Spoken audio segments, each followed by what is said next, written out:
आप सभी लोग जानते हैं कि उत्तर प्रदेश राजनीति की दृष्टि से काफ़ी महत्वपूर्ण है।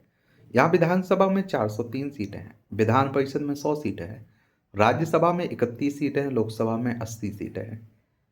और कहते हैं दिल्ली की जो गद्दी है ना, उसका रास्ता उत्तर प्रदेश से होकर जाता है। और यहाँ विधानसभा चुनाव की बात करें तो 2027 में होने वाले हैं। इससे पहले कब हुए थे? 2022 में हुए थे। और आपको भी अगर विधानसभा का चुनाव लड़ना हो तो आपकी उम्र कम से कम 25 साल होनी चाहिए। अधिकतम उम्र की सीमा नहीं रखी गई है। और विधायक का चुनाव किसके द्वारा होता है? मतदाताओं के द्वारा। अगर आपकी उम्र 18 साल हो चुकी होगी तो वोटर सूची में आपका नाम जुड़ चुका होगा, आप लोग वोट डालने भी जाते होंगे। उत्तर प्रदेश की विधानसभा सीट में एक सीट है रामपुर मणिहारन विधानसभा क्षेत्र। यहाँ क्या गुड़ा भाग रहा है, कौन जीतता आया है, इसके बारे में बात करते हैं। और 2027 में इस सीट पर कौन जीतता है, किसकी जीत हो सकती है, ये आप लोगों को बताना है। तो रामपुर मणिहारन विधानसभा क्षेत्र जो सहारनपुर जिले में पड़ता है और सहारनपुर लोकसभा क्षेत्र के अंडर में आता है। और इस विधानसभा क्षेत्र में पहला विधानसभा चुनाव 2012 में आयोजित किया गया था, ये भी याद रखिएगा। और अगर हम लोग चुनाव परिणाम की बात करें तो 2022 में रामपुर मणिहारन से भारतीय जनता पार्टी के देवेंद्र कुमार चुनाव जीते थे। इन्हें आप देखते हैं कि 89,109 वोट मिले थे। बासापा के रविंद्र कुमार को 68,516 वोट मिले थे। रालोद का 2022 में आप देखते हैं आरएलडी का जयंत कुमार की पार्टी का, जयंत चौधरी है ना, उनकी पार्टी का समाजवादी पार्टी से गठबंधन था। तो रालोद के विवेक कांत को 64,864 वोट मिले थे।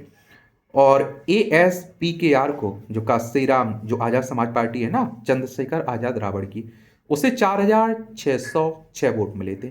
नोटा को 670 वोट मिले थे।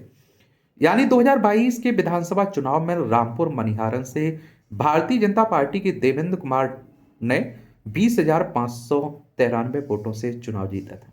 अब यहाँ सोचिए, अगर मायावती की पार्टी का और समाजवादी पार्टी का गठबंधन होता तो ये सीट उनके गठबंधन को चली जाती, वो जीत जाते।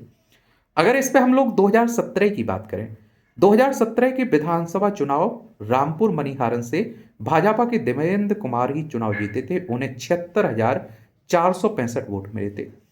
और बासापा के रविंद्र कुमार को 75,870 वोट मिले थे। कांग्रेस के विश्व दयाल छोटन को 61,787 वोट मिले थे। नोटा को 856 वोट मिले थे। यानी कि यहाँ आप सोचिए, समाजवादी पार्टी से अगर किसका, मायावती की पार्टी का गठबंधन होता, ये भी सीट निकल जाती। तो मैंने कहा ना कि मायावती की पार्टी की ताकत हो या ना हो, इतनी ताकत जरूर है कि वो किसी को चुनाव जिता सकते हैं, हरा भी सकते हैं। यहाँ आप देखते हैं कि 595 वोट से बीजेपी के उम्मीदवार चुनाव जीते थे। 2012 में अगर हम लोग बात करें, रामपुर रामपुर मणिहारन से बासापा के रविंद्र कुमार चुनाव जीते थे। इन्हें 77,274 वोट मिले थे। और कांग्रेस के विनोद कुमार को 50,668 वोट मिले थे। समाजवादी पार्टी के विश्व दयाल छोटन को 47,492 वोट मिले थे। भाजपा के राकेश कुमार वाल्मीकि को आप देखते हैं 16,395 वोट मिले थे। यानी कि 2012 में बासपा मायावती की पार्टी ने चुनाव जीता था 26,606 वोट से। तो इस सीट पर मणिहारन, रामपुर मणिहारन सीट पर 2012 में बासपा चुनाव जीतती है। 2017 में भारतीय जनता पार्टी जीतती है। 2022 में भी भारतीय जनता पार्टी ने चुनाव जीता था।